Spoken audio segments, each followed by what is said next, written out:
What is going on, YouTube? Welcome back to another Cryptid Saturday, and in today's Cryptid Saturday, we are going over the Cryptids of Virginia. Now, I do have to do a little housekeeping here. I know I already did a video on Virginia, but where I kind of screwed up there was that article was all about West Virginia cryptids.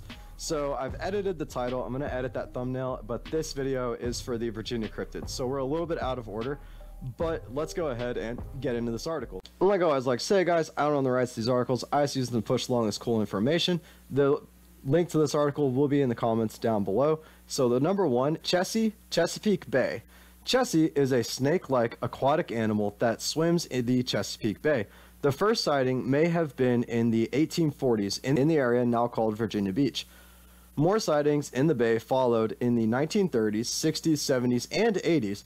There are various thoughts on what Chessie could be, including large sharks or oarfish. Some have wondered whether they could be snakes that escaped from abandoned ships. Others claim the rise in sightings in the late 1900s coincided with the opening of Calvert Cliffs nuclear power plant. Okay, so it's really fun when you get ocean cryptids because the ocean is full of so many things out there. Like, they could honestly set a few. Fish are really long, slender, bony fish.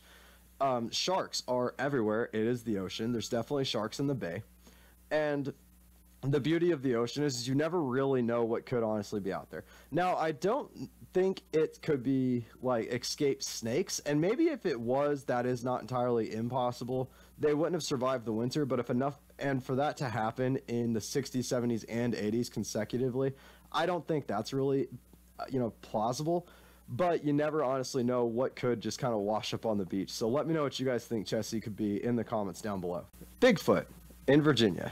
So Bigfoot, aka Sasquatch, is probably one of the best known cryptids. In the fall of 2015, a Bedford County woman called 911 with claims she saw one carrying offspring. According to news stories, the baby was described as looking like Chewbacca, and the woman claimed to see footprints. Police checking the area found nothing.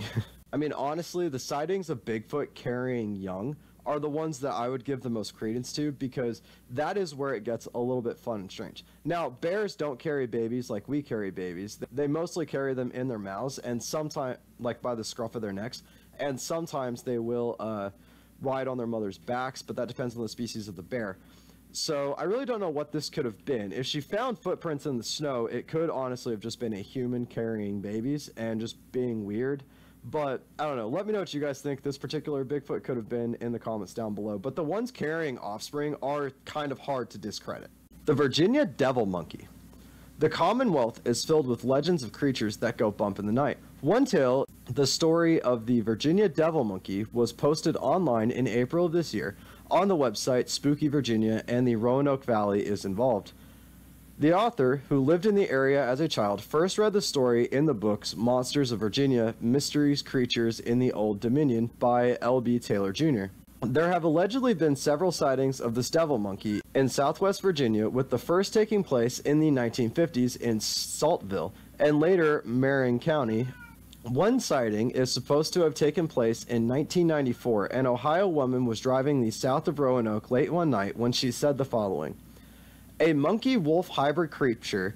It was covered with short, sleek black fur. It stood on its hind legs at about 6 feet tall and had pointy ears, a flat snout, and a long, thin tail. She also noted that it was also very muscular and thin.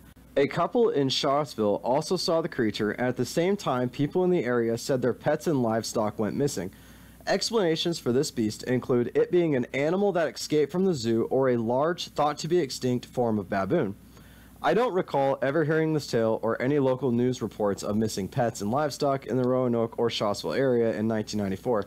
According to the above video link, there have also been reports of sightings in Goochland in the early 2000s. Perhaps someone reading has heard this or had their own encounter with the devil monkey. I would very much like to know in the comments down below if anyone watching this has had any encounters with the devil monkey. Now, to me, what the devil monkey sounds like is a baboon. That makes perfect sense. They're muscular, they have shorter tails, slick fur, their faces are kind of long, and they could look flat like a bear's. They don't really have pointy ears, but I mean, they got fur and hair, that could thing. When they grin, like lips peel back to expose their fangs. A baboon escaping from a zoo somewhere or some form of primate like that makes perfect sense as to what this particular sighting could have been. And this one doesn't seem like it's went forever, but I mean, Virginia's got a lot of woods. I don't know how well baboons could cope with like colder temperatures in Virginia, but if they could do well, then you have a small population of baboons just running wild, which they're really smart, right? So you'd probably see them more often. But if they were just around for a little while and then now they're not anymore, there you go. That's the explanation for your devil monkey. But guys, that's all I have for you today. Those were the cryptids of Virginia, at least 3 of them that I could find and talk about. Please let me know in the comments down below if there's any cryptids that live in Virginia that you would like for me to cover. Have you seen any of these? Have you seen any cryptids from Virginia? All of this information I would love to get in the comments section down below. And while you're down there, guys, please remember to hit that like button, hit the subscribe button, turn on that notification bell so you never miss another Cryptid Saturday. We are almost through all 50 states, and then I will give one big video at the end to just kind of give my thoughts on everything, but primarily on Bigfoot. I have a big Bigfoot video that I would just love to have statistics for. But anyway, guys, all that being said, I will see you next Saturday for Cryptid Saturdays.